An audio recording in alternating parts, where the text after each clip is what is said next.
The company that invented the zero-turn mower doesn't own itself anymore. Neither does the company that built Spartan. Over the last few years, the biggest names in the zero-turn world got picked off one by one. Stanley Black & Decker bought Hustler, the brand that put the first commercially successful zero-turn mower on the market. Toro turned around and paid $400 million for the company behind Spartan, then parked it right next to Exmark, another zero-turn brand it already owned. One independent after another sold, merged, or quietly disappeared into somebody else's portfolio. And then there's a town in central Kansas you've almost certainly never heard of. Moundridge. Fewer than 2,000 people. There's a factory sitting in that town that's been turning raw steel into mowers since before most of these corporate giants ever got serious about the category. The family that owns it has never sold, no private equity, no conglomerate, no parent corporation calling the shots from a boardroom 1,000 miles away. Just one company in one small town still calling every shot itself, the way it has since 1958. This is Grasshopper, the company widely credited with building the first commercially viable zero-turn mower back in 1969. The company whose machines have cut everything from municipal properties to the most famous lawn in America. And one of the last major mower manufacturers in the country that's still completely independent. Because here's the part that should make every giant in the industry a little nervous. A family operation out of rural Kansas isn't just surviving next to them. In a few very specific ways, it's still beating them. Let me show you how. To understand why Grasshopper matters, you have to look at what happened to everyone standing around it. Go back to the second half of 2021. In August, Stanley Black & Decker, the company behind DeWalt and Craftsman, agreed to buy the rest of MTD, the outfit that makes Cub Cadet and Troy-Bilt. The price tag was $1.6 billion, and that was just for the 80% of the company they didn't already own. They'd quietly picked up the first 20% 2 years earlier.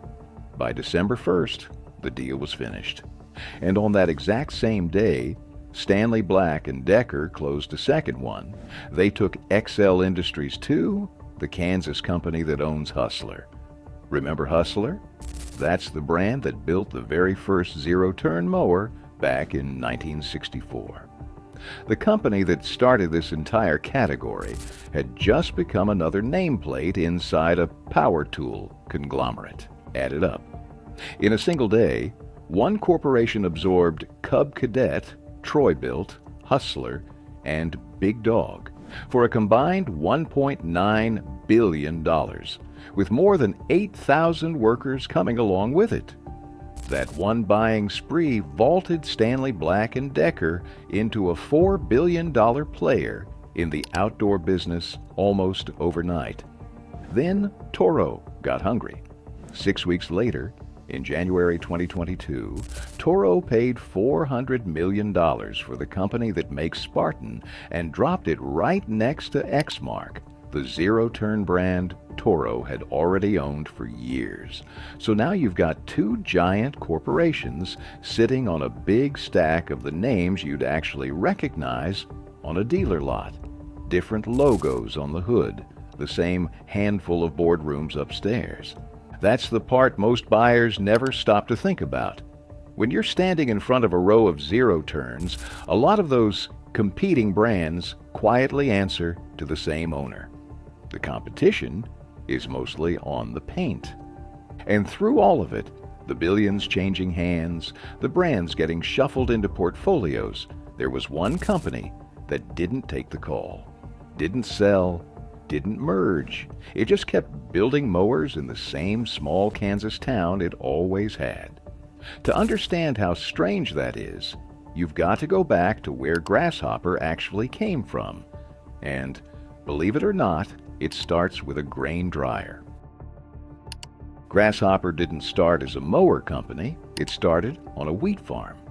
Back in the 1950s, a Kansas farmer named Elbert Geyer was running a custom harvesting operation out near Osborne in the north central part of the state.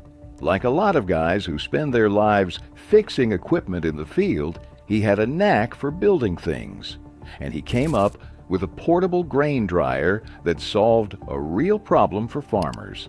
It worked well enough that the family moved the whole operation off the farm and in 1958 incorporated as Mowers Manufacturing in the little town of Moundridge. For its first 7 years or so, Mowers made grain dryers. Then, somewhere in the mid-60s, somebody at the company built a riding mower, just a one-off for personal use. And here's the thing about a good idea. People notice. Folks saw that machine cutting grass and wanted one of their own. By 1965, there was a working prototype and a logo to go with it. As for the name, Grasshopper's own people will tell it wasn't some big branding exercise. It was just the first thing that came to mind. It stuck. More than half a century later, they've never found a reason to change it. In 1969, they brought it to market. What a lot of people in this business consider the first commercially viable zero-turn mower. Full production rolled out the next year. And just like that, a grain dryer company in a Kansas town, smaller than a lot of high schools, had stumbled into a brand new category of machine. Here's what makes the whole thing stick, though. That family never left. Elbert and Marvel Geyer's company is now on its third generation of Geyers, sons and nephews running the place their grandfather started. Same family, same town, same factory. While the rest of the industry was getting bought and sold around it, Grasshopper just kept doing what a family business does. It stayed in the family. When a company gets bought by a conglomerate, something quiet happens to how it makes decisions. Suddenly, there's a corporate parent with quarterly targets, shareholders who want margins climbing every 3 months, and a procurement department whose entire job is shaving pennies off the build. None of that is evil. It's just how big business works, but it changes what a mower is allowed to be. Grasshopper doesn't have any of that breathing down its neck. No outside investor, no board in another state, no power tool empire setting the budget. When the Geyers want to overbuild a frame or hold a part to a tighter standard than a spreadsheet would like, they can, because the only people they answer to are themselves. That's the real currency of staying independent. It isn't pride, it's control. And you can see it in how they build the things. The Moundridge factory isn't a place where crates of foreign parts show up and get bolted together. By the company's own account, every Grasshopper is built from domestically sourced raw steel into a finished machine right there in Kansas, punched, welded, painted, and assembled under one roof. In 2017, that earned them a spot in the Made in America product showcase at the White House. Now let me be straight with you, because this is where a lot of American-made videos quietly lie. The engines and the hydrostatic transmissions aren't theirs. Those come from outside suppliers, Kawasaki, Briggs, Kubota for the diesels, same as every other mower on Earth. Nobody in this industry forges their own engine, but the part Grasshopper controls, the frame, the deck, the fabrication, the build, that part really does happen here. Independence shows up in a stranger place too, the dealer network. Most companies chase dealers like trophies, more storefronts, more flags on the map. Grasshopper does the opposite on purpose. They vet dealers. They refuse to add them recklessly, and they'll tell you flat out they care more about quality than quantity. That's annoying if there's no dealer near you, but it's exactly what a company does when nobody upstairs is screaming at it to juice the numbers. Remember that promise from the start. that in a few specific ways, a tiny Kansas company is still beating billion-dollar corporations? Here's where I pay it off. Go back to 1973. Grasshopper put the industry's first swing out, dual lever steering on a zero turn.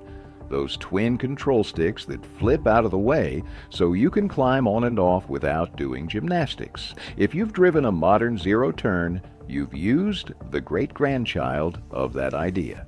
Then, in 2000, they became the first company to offer that same dual lever setup across both of their mower styles, and that's where Grasshopper really splits from the pack. Most of the industry chases one layout, the mid-mount, with the deck tucked under you between the wheels. Grasshopper built its name on the front mount, the cutting deck riding out ahead of the operator. That's not a gimmick. With the deck out front, you see exactly what you're cutting. You reach under low branches and along fence lines a mid-mount can't, and here's the productivity angle the big volume brands mostly left on the table. That front power unit doesn't have to sit idle when the grass stops growing. Grasshopper builds a whole catalog of implements that snap onto the same machine: snowblowers, dozer and V-blades, rotary brooms, aerators, dethatchers, sprayers.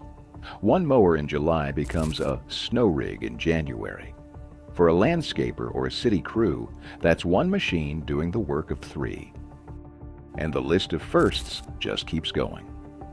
Powerfold in 2004 raise and tilt the whole deck for cleaning and blade changes at the touch of a button instead of wrestling it by hand. Power Tilt in 2005, so you could empty the grass catcher without leaving the seat. Their own exclusive hydrostatic drive, T-Drive, in 2007. The 4X rear discharge deck in 2009. A high-lift collection system that hydraulically raises and dumps clippings straight into a truck bed. The ergonomic operator station they rolled out back in '94 before comfort was a selling point. The company even says it was among the first to put a diesel engine on a zero turn back in 1983, a fuel plenty of rural and government buyers specifically asked for. None of this made Grasshopper the biggest. It made them the company a lot of the others quietly borrowed homework from. And that's the honest version of rivaling an industry. Not outselling it, but out-innovating it from a town of 1,900 people. If I just spent this whole video selling you on Grasshopper, I'd be doing the same thing the slick brand channels do. So let's be honest about the other side, because there's a real catch to buying from a holdout. Like this. First, the money. These are not budget mowers. Grasshopper plays at the premium, commercial end of the market, and the bigger machines climb well past what you'd pay for a box store zero turn. You're paying for the build quality, the fabrication, and the commercial grade hardware, but you are paying. If your whole goal is the cheapest thing that cuts grass, this isn't it, and they won't pretend otherwise. Second, that disciplined dealer network cuts both ways. Because Grasshopper refuses to put a dealer on every corner, there's a real chance the nearest one isn't close to you. Compare that to a Cub Cadet or a Toro, where you trip over a dealer or a big box display in every town. With a smaller network, parts and service can mean a longer drive. For a commercial operator who needs the machine running again tomorrow, that matters. Third, they're small. We've spent this video talking about why that's part of the appeal, but it's still a trade-off. A company of a few hundred people in one Kansas town can't outspend a multi-billion-dollar conglomerate on marketing, research, or sheer model count. You won't see Grasshopper everywhere, and the lineup, deep as it is in its lane, is still narrower than what the giants can offer. And yes, back to the engines one more time. For all the American manufacturing pride, the power under the seat is Kawasaki, Briggs, or Kubota, and the hydrostatics come from outside suppliers, just like everybody else. So if somebody wants to argue Grasshopper isn't 100% American, down to the last bolt, they're right. And so is every other mower brand on the planet. None of that erases the story. It just makes it real.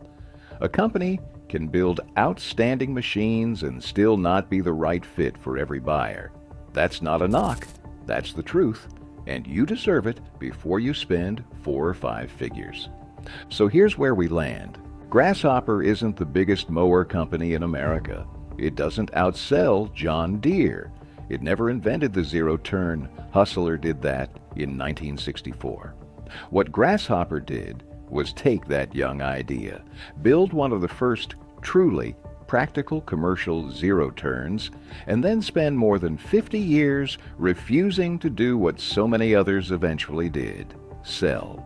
While Stanley Black & Decker was writing billion-dollar checks for Cub Cadet and Hustler, and Toro was folding Spartan into its portfolio, Grasshopper stayed exactly what it started as, a family company building mowers in Moundridge, Kansas. If this is the kind of content you want more of, the real ownership, the real history, the stuff the brand channels won't tell you, hit subscribe, because we crack open a different corner of this industry every week. And I want to hear from you down in the comments.